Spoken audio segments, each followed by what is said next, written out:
Suvarnakrupa jewellers private limited Kapadvanj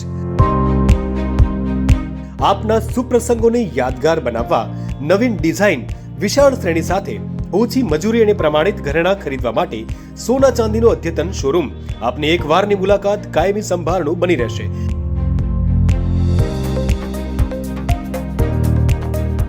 તો અવશ્ય પધારો Suvarnakrupa jewellers private limited, Meena બજાર, કપડવંજ। અમારો સંપર્ક છે 91 691 69 140।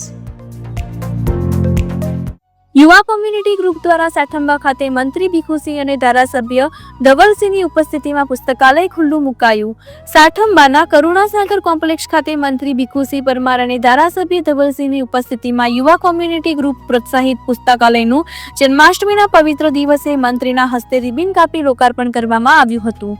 આ પ્રસંગે મંત્રી ભીખુસિંહ પરમાર, ધારાસભ્ય ધવલસિંહ, સાઠંબા સરપંચ ધ્રુવકુમાર પંચાલ, ડેપ્યુટી સરપંચ ઋતુરાજસિંહ, આમંત્રિત સરપંચો, યુવા કોમ્યુનિટી ગ્રુપના સદસ્યો અને સાઠંબાના નગરજનો મોટી સંખ્યામાં ઉપસ્થિત રહ્યા હતા।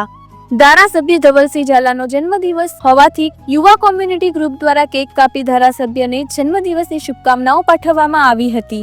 કાર્યક્રમનું સફળ સંચાલન પંડ્યા અતુલભાઈ અને આશિષભાઈ પરમારે કર્યું હતું। રિપોર્ટર જગદીશ પ્રજાપતિ, અરવલ્લી। સાઠંબા ગામે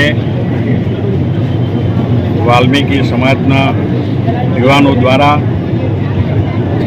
બાબા સાહેબ આંબેડકર લાઇબ્રેરીનું આજે ઉદ્ઘાટન કરવામાં આવ્યું, જેની અંદર આ કાર્યક્રમમાં આ વિસ્તારના લોકપ્રિય ધારાસભ્ય આદરણીય ધવલસિંહજી હાજર રહ્યા।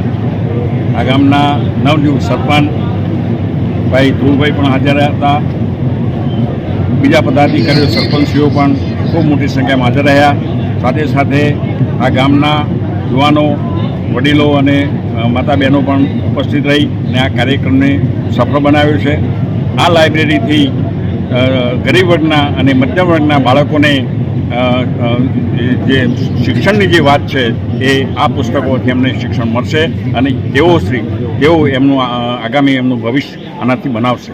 વિધાનસભાના તમામ નાગરિકો, મેં ગઈ સાલ પણ મારે જ્યારે જન્મદિવસની ઉજવણી કરી ત્યારે પણ એક લાઇબ્રેરીનું ખાતમુહૂર્ત કર્યું હતું અને આજે પણ અહીંયા પણ લાઇબ્રેરીનું ઉદ્ઘાટન કર્યું અને એક મારા સ્વર્ગસ્થ રામસિંહ સોલંકી સાહેબ, પૂર્વ ધારાસભ્ય, એમના નામેથી પણ આમોદરા ગામે હું લાઇબ્રેરીનું આજે ભૂમિપૂજન કરવાનો છું।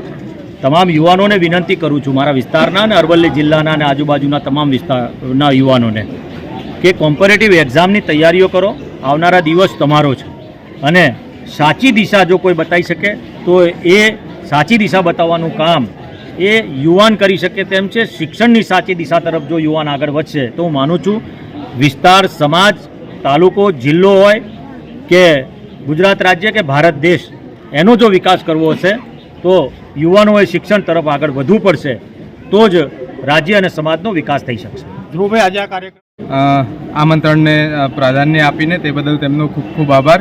અને જેમ મંત્રી સાહેબશ્રી અને ધારાસભ્ય સાહેબશ્રીએ કીધું કે યુવાનો શિક્ષણ તરફ વધે તે ખૂબ જ જરૂરી છે, તો આવો આપણે સૌ યુવાઓ એક સાથે મળીને મંત્રીશ્રી અને ધારાસભ્યશ્રીના જે સંકલ્પ છે તેને પૂરા કરવા માટે તત્પર બનીએ અને દરેક યુવાનો તેમની વાતને પાડીએ।